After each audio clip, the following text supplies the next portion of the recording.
الرحمن الرحیم۔ اللہ تبارک و تعالیٰ کی حمد و ثنا اور حضور نبی پاک صلی اللہ تعالیٰ علیہ وسلم کے دربار میں ہدیہ درود و سلام پیش کرنے کے بعد دعا ہے کہ اللہ پاک ہماری اس بزم کو اپنی بارگاہ میں قبول و منظور فرمائے۔ نبی پاک صلی اللہ تعالیٰ علیہ وسلم کے طفیل اللہ پاک نے ہمیں بے شمار نعمتوں سے نوازا ہے۔ بعض وقت ایسے ہوتے ہیں کہ جن میں اللہ پاک بندے کے دل کو نرم کرتا ہے، بعض جگہیں ایسی ہوتی ہیں کہ جہاں پہ جا کے نیکی کرنے کا ذہن بنتا ہے۔ اللہ پاک آپ کو سعادت عطا فرمائے۔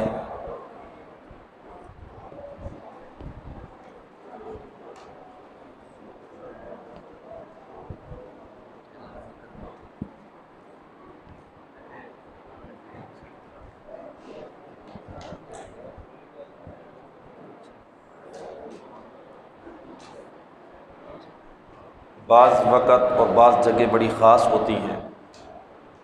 اللہ پاک آپ کو توفیق دے، آپ مکہ المکرمہ میں جائیں تو خانہ کعبہ کے پاس جا کے بندے کی کیفیت تبدیل ہوتی ہے، آنکھوں میں آنسو آتے ہیں، دل میں اللہ کی وحدانیت کا، کعبۃ اللہ کا رعب اور جلال بیٹھتا ہے۔ اسی طرح مسجد نبوی شریف میں جائیں تو کیفیت تبدیل ہوتی ہے۔ اس طرح بعض اوقات بھی اللہ پاک نے ایسے رکھے ہیں کہ جن اوقات میں آ کے بندے کی دلی کیفیت بدلتی ہے۔ اسی طرح بعض لوگ ایسے ہوتے ہیں کہ جن کے پاس بیٹھنے سے انسان کی روحانیت میں اضافہ ہوتا ہے۔ تو زندگی میں اگر اس طرح کا کوئی موقع ملے تو اسے غنیمت جاننا چاہیے۔ بدبختی بھی ہوتی ہے بعض لوگوں کی، نبی پاک صلی اللہ تعالی وسلم نے بدبخت کہا ہے اس بندے کو کہ جس کی زندگی میں ماہ رمضان آیا اور وہ اپنی بخشش نہیں کروا سکا۔ حضرت لوط علیہ السلام کی بیوی اور حضرت نوح علیہ السلام کی بیوی کا اللہ پاک نے ایک ہی آیت میں ذکر کیا، اور اس کے بالکل ساتھ اللہ پاک نے فرعون کی بیوی حضرت آسیہ کا بھی ذکر کیا ہے۔ اور اس آیت پاک میں اللہ پاک نے یہی سمجھایا ہے کہ بعض اوقات اللہ کے نبی کی صحبت میں رہ کے بھی دو عورتوں نے کوئی فائدہ نہیں اٹھایا، کافرہ رہیں، منافقہ رہی۔ حضرت نوح کی بیوی تو سیدھی سیدھی وہ کافرہ تھی، اس نے ایمان قبول ہی نہیں کیا، حالانکہ ایک لمبا عرصہ حضرت نوح علیہ السلام کے ساتھ گزارا تھا۔ وہ بے وقوف عورت لوگوں کو کہتی تھی کہ نوح علیہ السلام معاذ اللہ پاگل ہو گئے ہیں، زیادہ عمر کی ہو گئے ہیں، تو ان کی بات نہیں ماننی۔ تو جب عذاب آیا تو یہ بچ نہیں سکی۔ اسی طرح لوط علیہ السلام کی بیوی ہے، وہ منافقہ تھی، کلمہ تو آپ کا پڑھتی تھی لیکن لوگوں کے ساتھ، کافروں کے ساتھ اس کے تعلقات تھے۔ تو جب عذاب آیا تو حضرت لوط علیہ السلام نے فرمایا کہ پیچھے مڑ کے کوئی نہیں دیکھے گا، لیکن اس نے پیچھے مڑ کے دیکھا، مر گئی، برباد ہو گئی۔ تو بعض بدبخت لوگ ہوتے ہیں کہ جو برگزیدہ لوگوں کے ساتھ رہ کر بھی وہ بدنصیب ہی رہتے ہیں۔ اسی طرح بدنصیب لوگوں کی ایک قسم وہ ہے کہ جو ماہ رمضان کو بھی حاصل کریں پھر بھی اللہ سے اپنی بخشش نہ کروا سکیں۔ پھر ماہ رمضان کے اندر آخری عشرہ اور آخری عشرے میں پھر طاق راتیں، ان راتوں میں آ کے بھی جو بندہ اللہ کی بارگاہ میں اپنے آپ کو پاک صاف نہ کر سکے، اپنے دل کے میل نہ دھو سکے، اللہ کی بارگاہ میں آئے لیکن اسے رونا نہ آئے، اللہ کی بارگاہ میں آئے لیکن اس کی کیفیت نہ بنے، اس کا دل اللہ سے مانگنے کی طرف مائل ہی نہ ہو، یہ بدبختی کی معراج ہے۔ اس سے بڑا بدبخت انسان کون ہوگا کہ جسے ان راتوں میں بھی اللہ رب العزت کی بارگاہ میں جھکنے کی توفیق نہ ملے اور مانگنے کی توفیق نہ ملے۔ یہ تو اللہ پاک کا احسان ہے کہ اب امت کے اندر شعور پیدا ہو گیا۔ حافظ صاحب ویسے ہی میرا نام لے رہے تھے، ہر مسجد میں تقریباً اللہ کے فضل سے یہ ماحول بنایا جاتا ہے۔ سمجھدار جو کمیٹیوں والے، انتظامیہ والے، امام جو ہوتے ہیں، وہ لوگوں کو اس طرح کا ماحول دیتے ہیں کہ لوگ مسجد کی طرف آئیں، آ کے شب بیداری کریں، مسجد میں بیٹھ کے اپنا وقت گزاریں، قرآن پڑھیں، قرآن سنیں۔ یہ تو اچھی روایت ہے۔ ایسا ماحول بنا کے اس ماحول میں بیٹھ جانا اگرچہ بعض لوگ اس کو بھی بدعت کہتے ہیں، اور اس پر بھی ہو سکتا ہے وہ بدعت کا فتویٰ لگا کے دلیلیں مانگنا شروع کر دیں کہ یہ جاگنا کہاں سے ثابت ہے، تو کون سے صحابی ہیں جنہوں نے شب بیداریوں کا اہتمام کیا ہے۔ لیکن یہ اچھی بدعت ہے، اچھی روایت ہے کہ لوگوں کو اس طرح کا ماحول دیا جائے۔ دیکھیں نا، کھانا لوگ اپنے گھروں سے بھی کھاتے ہیں، لیکن تاک راتوں میں جو لوگ سحریوں کا انتظام کریں، لنگر کا انتظام کریں، اپنا روپیہ پیسہ خرچ کریں، اللہ کے گھر کو آباد کریں، تو حضرت علی رضی اللہ تعالیٰ عنہ نے جب دیکھا نا کہ مسجد کے اندر فانوس لگا، روشنی ہوئی، تو آپ نے لوگوں سے پوچھا کہ فانوس کس نے لگوایا ہے؟ تو لوگوں نے کہا یہ حضرت عمر رضی اللہ تعالیٰ عنہ نے لگوایا ہے۔ تو حضرت علی نے کہا کہ عمر نے ہماری مسجد کو روشن کیا ہے، اللہ عمر کی قبر کو روشن کرے گا۔ مسجدوں کی آبادی کے لیے کوشش کرنا اور مسجدوں میں آبادی کا ماحول بنانا، یہ خوش نصیب لوگوں کی سعادت مندی ہے، اور ان لوگوں کو اللہ پاک نے ظالم کہا ہے، وَمَنْ أَظْلَمُ مِمَّنْ مَنَعَ مَسَاجِدَ اللَّهِ أَنْ يُذْكَرَ فِيهَا، کہ مسجدوں کے اندر جو اللہ کے ذکر میں رکاوٹ بنے یا مسجدوں کی بربادی کا سبب بنے، فرمایا ان سے بڑا ظالم کون ہے۔ اور قیامت کے دن بعض لوگوں کو اللہ پاک آواز دے گا تو انہیں نام سے نہیں بلایا جائے گا، بلکہ کہا جائے گا کہ اللہ کے ہمسائے کہاں ہیں؟ تو عرض کی جائے گی پروردگار تیرا ہمسایہ بندہ کیسے بن سکتا ہے؟ نہ تیرا گھر، نہ تیرا جسم، نہ تیرا کوئی محلہ، نہ تیرا کوئی شہر، پھر تیرا ہمسایہ بندہ کیسے بن سکتا ہے؟ تو جواب آئے گا جو دنیا میں مسجدوں کو آباد کرنے والے تھے وہ آج اللہ کے ہمسائے کہلائیں گے۔ یہ مسجدوں کو آباد کرنا، مسجدوں کی آبادی کے لیے اپنی کوششیں کرنا، مسجد میں وقت گزارنا، مسجد کی صفائی کرنا، مسجد پہ اپنا پیسہ خرچ کرنا، مسجد کی بجلی کے بل ادا کرنا، گرمیوں میں مسجدوں میں ٹھنڈا ماحول بنانا، سردیوں میں نمازیوں کے لیے گرم پانی، گرم ماحول کا انتظام کرنا، ان چیزوں میں جو لوگ دلچسپی لیتے ہیں، صرف انتظامیہ نہیں، بعض لوگوں کو اللہ پاک نے روپیہ پیسہ دیا ہے، وہ اپنا روپیہ ان چیزوں میں خرچ کرتے ہیں کہ جیسا ماحول میرے گھر میں ہے اس سے بہترین ماحول میں مسجد میں دوں، اس لیے کہ اللہ کی مخلوق آئے گی، انہیں سکون ملے گا، یہ مسجد میں وقت گزاریں گے۔ تو جو لوگ آج بھی اس دور میں بھی مسجدوں کی آبادی کے لیے کوشش کرتے ہیں، تو حضرت علی رضی اللہ تعالی عنہ کی دعا محدود نہیں، آج بھی جو اللہ کے گھر کو آباد کرنے کے لیے کوشش کرے گا، اللہ نے چاہا تو انشاءاللہ اس کی قبر بھی آباد ہوگی۔ ایک تو یہ، دوسرا یہ کہ شب بیداری، تاک رات کی تلاش، اس کا مین مقصد یہی ہے کہ شب قدر کو تلاش کیا جائے، اور شب قدر میں اللہ رب العزت کی بارگاہ میں گڑ گڑایا جائے، مانگا جائے۔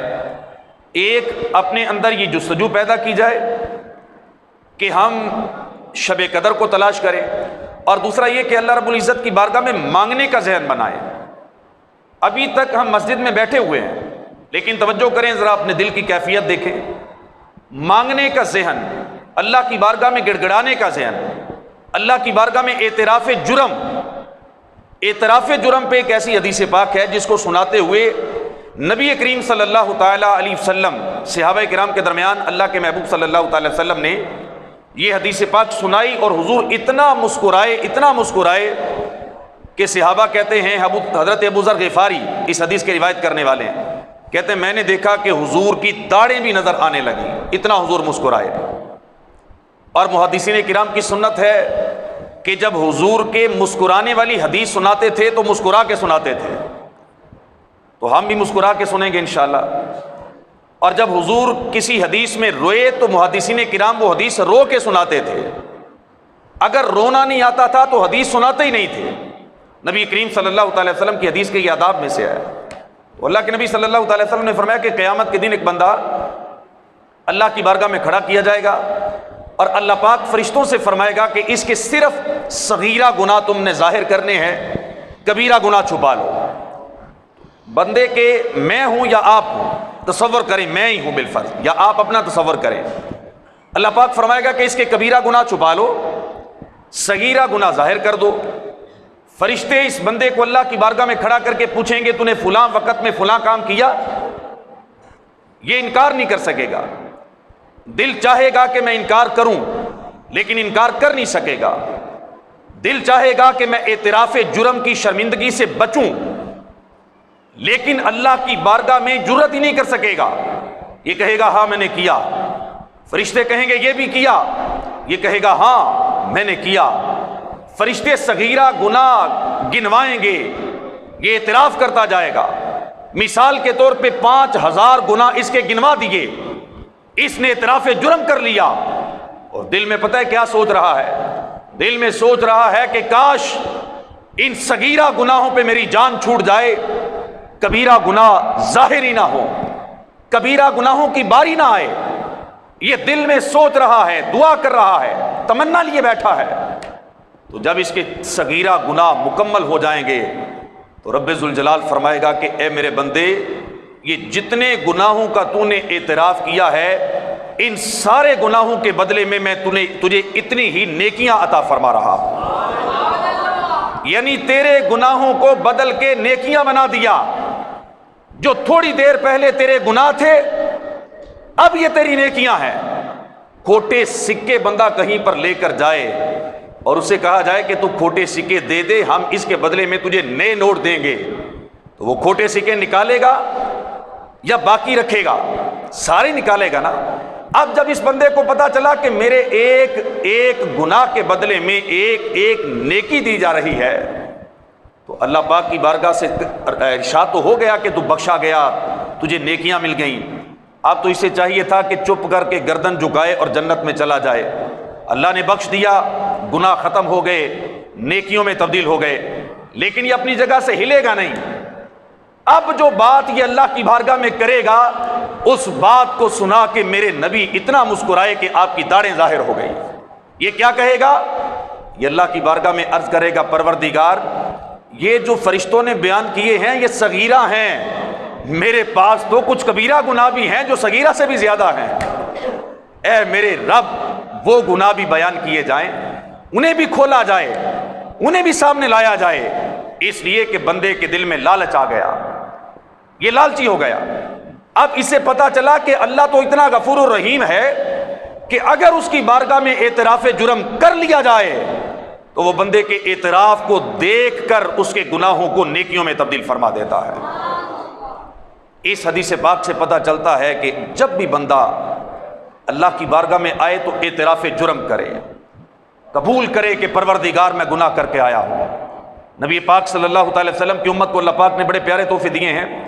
قرآن مجید میں سورہ بقرہ کی آخری آیتیں آپ پڑھیں، اللہ پاک جو دعا ہمیں دے رہا ہے سیکھنے کے لیے کہ سیکھو اور پڑھو، اس دعا کے معانی کبھی پڑھ کے دیکھیں، مطلب پڑھ کے دیکھیں۔ ربنا لا تؤاخذنا ان نسینا او اخطانا، کہ اے ہمارے رب اگر ہم سے کوئی غلطی ہو جائے یا ہم سے کوئی خطا ہو جائے، لا تؤاخذنا ہماری پکڑ نہ فرمانا، ربنا ولا تحمل علینا اسرا کما حملتہ علی الذین من قبلنا، اے ہمارے رب ہمارے کندھوں پہ وہ بوجھ نہ ڈالنا جو ہم سے پہلی امتوں کے کندھوں پہ ڈالا گیا تھا، ہم پہ پتھر نہ برسانا، ہم پہ آگ نہ برسانا، ہم پر عذاب نازل نہ کرنا، ربنا ولا تحملنا ما لا طاقت لنا بہ، اے اللہ ہمارے کندھوں پہ وہ بوجھ نہ ڈال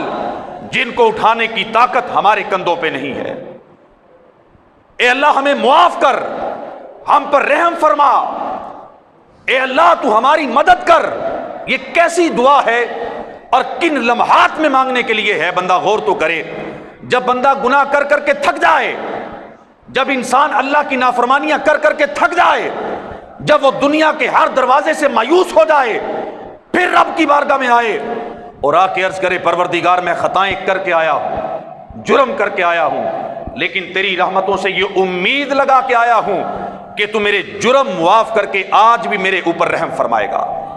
اور نبی پاک صلی اللہ تعالی وسلم نے فرمایا کہ اللہ ارشاد فرما رہا ہے، خود ارشاد فرماتا ہے، کہتا ہے کہ میرے بندے تو گناہ کرتا جا، میں بخشتا جاؤں گا، معاف کرتا جاؤں گا، جب تک تیری جان ہے، جب تک تیری سانسیں چل رہی ہیں میں اپنی بخشش کا دروازہ بند نہیں کروں گا۔ لیکن شرط یہ ہے کہ بندہ مانگنے کا ذہن بنائے، منگتا تو بنے، سیٹھ بن کے اللہ کی بارگاہ میں بیٹھیں، چودھری بن کے بیٹھیں، ملک صاحب، چودھری صاحب، گجر صاحب، فلانا صاحب، اپنی عزتیں، اپنی شانیں ہم ختم ہی نہ کریں۔ مسجد میں آ کے بھی ہماری گردن سے سریا ہی نہ نکلے، مسجد میں آ کے ہماری آنکھیں جھکے ہی نہ، مسجد میں آ کے بھی ہمارے اندر عاجزی اور انکساری نہ آئے۔ ہم اللہ کی بارگاہ میں مانگنے تو نہیں آئے، مانگنے والوں کا تو انداز نرالا ہوتا ہے، مانگنے والے تو اپنے دل کا پیالہ خالی کر کے آتے ہیں، مانگنے والے تو اپنے دل کے میل دھو کے آتے ہیں، مانگنے والے تو اپنے آپ کو عاجزی اور انکساری کا پیکر بنا کے آتے ہیں، مانگنے والے تو منگتوں جیسی شکل بنا کے آتے ہیں۔ شکل منگتوں والی بن جائے نا، میں پہلے بھی آپ کو کئی دفعہ سنا چکا ہوں، فرعون کے دربار میں جب لوگوں نے آ کے کہا تھا کہ تو ہمارا خدا ہے تو بارش کیوں نہیں برساتا، بارش برسا۔ مثنوی کے اندر مولانا روم نے لکھا ہے، تو یہ 3 دن تک لوگوں کو ٹالتا رہا، اور 3 دن کے بعد اس نے پتہ ہے کیا کیا، اس نے شکل بدلی، اپنی بادشاہی کا تاج اتارا، لباس شاہانہ اتارا، پھٹے پرانے کپڑے پہنے، بال اس نے بکھیر لیے، چہرے پہ مٹی ڈالی، اپنے بالوں پہ مٹی ڈالی، جنگل میں چلا گیا، اور جنگل میں جا کے اللہ کی بارگاہ میں سجدہ کر کے اس نے کہا پروردگار میں جانتا ہوں کہ اصل رب تو ہی ہے، پروردگار تو ہی ہے، اتنی دیر سے تو نے میرے گناہوں پہ پردہ ڈالا، آج بھی میری عزت کو بحال رکھ، بارش نازل فرما دے۔ یہ فرعون ہے، کافر اعظم ہے، یہ خدائی کا دعویٰ کرنے والا ہے، اللہ کے رسول کا بھی دشمن، اللہ کا بھی دشمن ہے، لیکن بھیس بدلا، انداز بدلا، جب منگتا بن کے اللہ کے دربار میں آیا نا، تو مولانا لکھتے ہیں کہ اللہ نے اتنی بارش نازل فرمائی کہ جدھر جدھر فرعون جاتا تھا دریائے نیل کا پانی بھی ادھر ہی چلتا تھا۔ مانگنے کا انداز یہ ہے، بندہ اپنے آپ کو منگتا بنا کے اللہ کے دربار میں لائے، اعتراف جرم کرے، اللہ کی بارگاہ میں عرض کرے کہ پروردگار میں گناہگار ہوں، میں نے گناہ کیے ہیں۔ اب تمہیں قیامت کے دن ایک منظر یہ بھی ہوگا، نبی کریم صلی اللہ تعالی وسلم نے فرمایا کہ ایک بندہ جو آخری جنتی ہوگا، سب سے آخری جنتی، یہ لیٹے گا پل صراط پر، پہلے کھڑا ہو کے چلے گا، گر جائے گا، پھر بیٹھ کے چلے گا، نہیں چلا جائے گا، لیٹے گا، لیٹ کے تھوڑی دیر چلے گا مچھلیوں کی طرح، لیکن پل صراط بڑا لمبا ہے، پار ہی نہیں ہوگا۔ اب یہ اللہ کی بارگاہ میں عرض کرے گا پروردگار تو بڑا غفور و رحیم ہے، تو کرم کر اور مجھے پل صراط پار کروا دے۔ تو اللہ پاک اس بندے سے فرمائے گا ٹھیک ہے میں تجھے پل صراط تو پار کروا دیتا ہوں، جنت میں بھی پہنچا دیتا ہوں، لیکن کیا تو اعتراف جرم کرے گا؟ کیا تو میری بارگاہ میں قبول کرے گا کہ تو گناہگار ہے؟ یہ کہے گا پروردگار مجھے تیری عزت و جلال کی قسم میں اعتراف جرم کر لوں گا، تو کسی طرح مجھے یہ پل پار کروا دے۔ نبی پاک صلی اللہ تعالی وسلم نے فرمایا کہ جب اللہ پاک اسے پل پار کروائے گا، ابھی یہ جنت میں داخل نہیں ہوا، ابھی یہ پل سے آیا ہے، جنت میں جانا ہے، اللہ پاک اسے فرمائے گا ہاں میرے بندے تو اعتراف جرم تو کر۔ اب اس کے دل میں خیال آئے گا کہ اگر میں نے اعتراف جرم کر لیا تو پتہ نہیں اللہ پاک کیا سزا دے دے، واپس جہنم میں ڈال دے۔ تو یہ عرض کرے گا پروردگار میں نے تو ساری زندگی گناہ کیا ہی کوئی نہیں، میں تو بڑا نیک اور پارسا تھا، میں نے کبھی کوئی جرم کیا ہی نہیں، اعتراف کس چیز کا کروں؟ تو اللہ فرمائے گا کہ تو اعتراف نہ بھی کرے گا تو میرے پاس گواہ موجود ہے۔ یہ دائیں دیکھے گا، بائیں دیکھے گا، ادھر ادھر دیکھے گا، بندہ کوئی نہیں، اکیلا ہی ہے۔ یہ عرض کرے گا مولا ٹھیک ہے اگر تیرے پاس گواہ ہیں تو گواہ لا۔ انداز دیکھیں کیسا ہے، رب سے کلام کر رہا ہے، اپنے رب کی بارگاہ میں کھڑا ہے۔ عرض کرے گا مولا اگر تیرے پاس گواہ ہیں تو لا۔ رب ذوالجلال اس کی جلد کو حکم دے گا، ہاتھوں کو حکم دے گا، اس کے ہاتھ بولیں گے ہاں ہاں پروردگار اس نے یہ گناہ کیا، پاؤں بولیں گے ہاں ہاں یہ گناہ کیا، یہ ساری جلد بول کے کہے گی ہاں مولا ہم گواہی دیتے ہیں یہ گناہ گار ہے۔ اللہ فرمائے گا اب سنا، اب یہ روئے گا اور اعتراف جرم کرے گا ہاں مولا میں نے یہ بھی کیا یہ بھی کیا، لیکن تو بڑا غفور و رحیم ہے، کیا تو نے دنیا میں میرے گناہوں پہ پردے نہیں ڈالے؟ اگر تو دنیا میں رحم نہ کرتا تو مجھے کھانا ملتا، اگر تو رحم نہ کرتا تو سانس ملتا، تو نے رحم کیا میرے گناہوں کو چھپایا، تو آج بھی رحم فرما۔ اللہ اس پہ رحم کر کے اسے جنت میں داخل فرمائے گا۔ اور حضرت موسیٰ علیہ السلام نے جب اللہ رب العزت کی بارگاہ میں ایک دفعہ عرض کیا کہ یا ربی، آپ نے یا ربی کہا تو جواب آیا لبیک یا نبی۔ جب لبیک کی آواز سنی پریشان ہو گئے، عرض کی پروردگار لبیک تو اپنے بندوں کو کہے، میری حیثیت کیا کہ میرا رب مجھے لبیک کہے؟ لبیک تو چھوٹا بڑے کو کہتا ہے نا ادب کے ساتھ، ادب کا تقاضا یہی ہے کہ لبیک چھوٹا کہے گا بڑے کو، لیکن اے میرے رب تو مجھے کہہ رہا ہے، تو رب فرماتا ہے کہ اے میرے نبی مجھے یہ اچھا لگتا ہے کہ جب میرا کوئی بندہ مجھے یا رب کہے تو میں اسے لبیک کہہ کے جواب عطا فرماؤں۔ حضرت موسیٰ علیہ السلام نے عرض کیا پروردگار کیا یہ صرف میرے لیے ہے یا نیک بندوں کے لیے بھی ہے؟ جو پارسا لوگ ہیں وہ بھی تیری بارگاہ میں اگر یا ربی کہیں گے تو لبیک یا عبدی کہے گا، یا صرف اپنے نبی کے لیے خاص ہے؟ خالق کے کائنات نے فرمایا کہ اے میرے نبی تو نہیں، نیک نہیں، میرا گناہگار بندہ بھی اگر کبھی مجھے یا رب بھی کہہ کے پکارے گا تو میں اسے لبیک یا عبدی کہہ کے جواب عطا فرماؤں گا۔ حضرت موسیٰ علیہ السلام نے عرض کیا پروردگار نیک پر تیرا کرم ہو تو سمجھ آتا ہے، اس نے تو نیکیاں کی، اس کے جواب میں تو نے لبیک کہہ دیا، یہ گناہگار پر تیرا اتنا کرم کیوں کہ تو اسے بھی لبیک کہے؟ تو خالق کے کائنات نے فرمایا کہ میرے نبی اگر میں نیک پر رحم کروں اور گناہگار پر رحم نہ کروں تو مجھے رب کون کہے گا؟ پھر تو میں بندوں جیسا ہی ہو گیا۔ یہ تو بندوں کی شان ہے کہ وہ اچھوں کے ساتھ اچھے اور بروں کے ساتھ برے ہو جاتے ہیں، لیکن میری شان یہ ہے کہ میں نیک کو بھی لبیک کہتا ہوں اور گناہگار پکارے تو اسے بھی لبیک یا عبدی کہہ کے جواب عطا فرماتا ہوں۔ یہ رب ذوالجلال کی شان ہے۔ اب بندہ اللہ کی بارگاہ میں آئے یا نہ آئے، لیکن خالق کے کائنات اپنے بندے پر اتنا رحیم اور کریم ہے۔ اللہ پاک اپنے بندے کو بخشنا چاہتا ہے، معاف کر دینا چاہتا ہے، وہ معافی کا دروازہ کھلا ہوا اس نے رکھا ہوا ہے۔ وہ چاہتا ہے کہ بندہ میری بارگاہ میں آئے، آ کے گڑ گڑائے، یہ روئے، یہ بھیک مانگے، یہ میری بارگاہ میں آ کے اعتراف جرم کرے، یہ میرے سامنے عجز و انکساری کا پیکر بنے، یہ اپنے آپ کو خاک بنا دے۔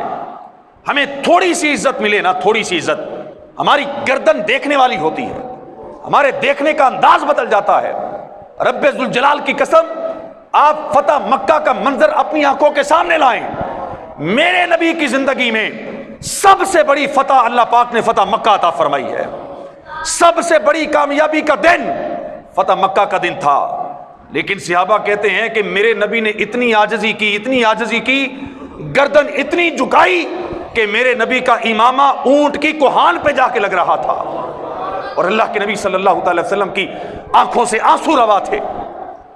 عزت ملے، شہرت ملے، فتح ملے، بلندی ملے، پھر بندہ اللہ کی بارگاہ میں جھکتا چلا جائے، یہ انسانیت کی معراج ہے۔ انسان کا ذہن، یہ ذہن ہے، یہ جتنی زیادہ انسان کو ترقی ملتی ہے، ذہن انسان کو اتنی زیادہ پستی کی طرف لے کے جاتا ہے۔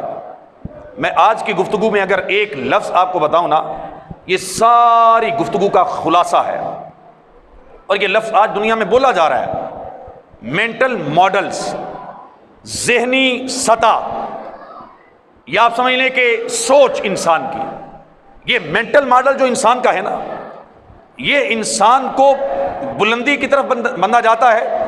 مینٹل ماڈل انسان کا تبدیل ہوتا ہے، سوچ انسان کی تبدیل ہوتی ہے۔ غریب بندے کا ذہن ہوتا ہے یا کمزور بندے کا ذہن ہوتا ہے کہ میں مسجد میں جاؤں، اور مسجد تک اس کی دوڑ ہوتی ہے، یہیں تک وہ آ کے اپنی فریادیں کرتا ہے۔ لیکن بندے کو تھوڑی ترقی ملتی ہے، بندہ مسجد سے دور ہوتا ہے، اللہ کے در سے دور ہوتا ہے، ذہن بدلتا ہے، سوچ بدلتی ہے، مینٹل ماڈلز بدلتے ہیں انسان کے، انسان کی ترجیحات بدلتی ہیں، انسان کی سوچ کا زاویہ بدلتا ہے۔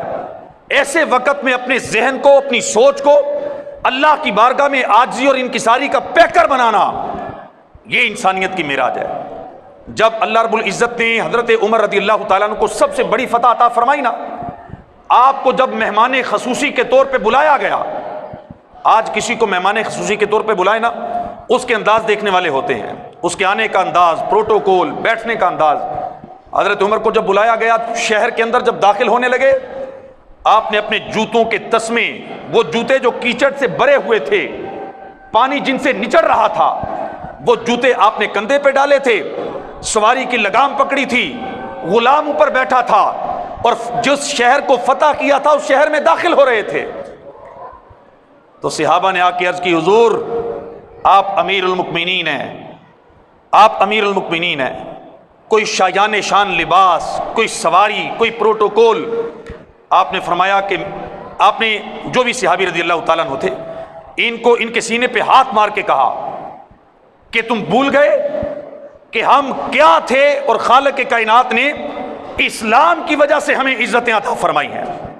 لباس بندے کو عزت نہیں دیتا، سواریاں بندے کو عزت نہیں دیتی.